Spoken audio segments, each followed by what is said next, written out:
চলে এসেছিলেন মুক্তিযুদ্ধের সময় ত্রিপুরাতে, সেই সময়কার কথা একটু বলবেন? তখন বিপ্লব দেব আপনার পেটে, আপনি যখন ত্রিপুরায় চলে আসেন। তো আমার অবস্থা খুব খারাপ হয়, এদিকে उसको বাবার খোঁজ নেই, কান্নাকাটি, পেটে সন্তান, সারাদিন শুধু কান্নাকাটি কান্নাকাটি কান্নাকাটি করতাম। যখন ছেলে জন্মের আগেই বাবা এসে গেছে। আমাদের একটা নিয়ম আছে না, 9 মাসে 7 টাপ দেয় লোক খাওয়া টাওয়া, ওর ওর ওর বাবা এসে এই নিয়ম করা। দেওর নাম রাখছে বিপ্লব। কেন? পাকিস্তান ছিল না তখন, বাংলাদেশ হইল না। মুক্তিযুদ্ধের ওই সময়টায় অনেকেরই নাম বিপ্লব রাখা হয়েছে ওই যুদ্ধটার কথা মনে রেখে।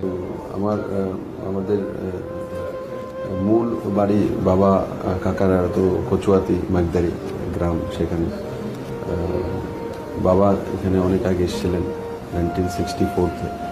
তো এখানে ত্রিপুরাতে যারা আছেন এরা ম্যাক্সিমামই বাংলাদেশ থেকে আসা। নিশ্চিত আমাদের মূল বাড়ি বাবা কাকারা তো কচুয়াতি মাগদারি গ্রাম, সেখানে বাবা এখানে অনেক আগে এসেছিলেন 1964-তে।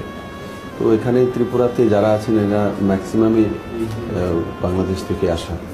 লোকসান হবে যারা চোর ডাকাত এবং যারা বিদেশি ঘুষপেটিয়া সাথ দেন, তাদের লোকসান। তো তাদের লোকসান রাষ্ট্রহিতে এনআরসি এবং ক্যাশ দুইটাই প্রয়োজন।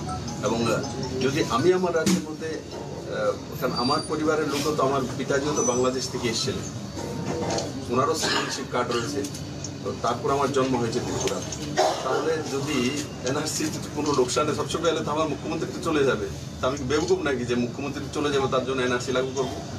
ঠিক আছে। তো আমি যে পাড়াত থাকি, এই পাড়াত ভোটার হয়েছে 1052 জন, 159 জন হিন্দু আর বাকি সব মুসলিম। একজনও বাংলাদেশে তাইছে না, আমরা বাংলাদেশে তাইছি। বলুন দীপঙ্কর বাবু, বলুন আপনারা যারা আছেন, বাংলাদেশ থেকে রাতের অন্ধকারে কেন পালিয়ে এসেছিলেন? কেন পালিয়ে এসেছিলেন বাংলাদেশে? এখানে কি জমি ছিল না? এখানে আপনার যে পৈতৃক সম্পত্তি ছিল, সেখানে জমি ছিল, গোয়াল গড়া ধান ছিল, দুধ ছিল, গাই ছিল, গরু ছিল, মাছ ছিল, সব ছিল, সব কিছু ছিল। ছিল না কোনটা?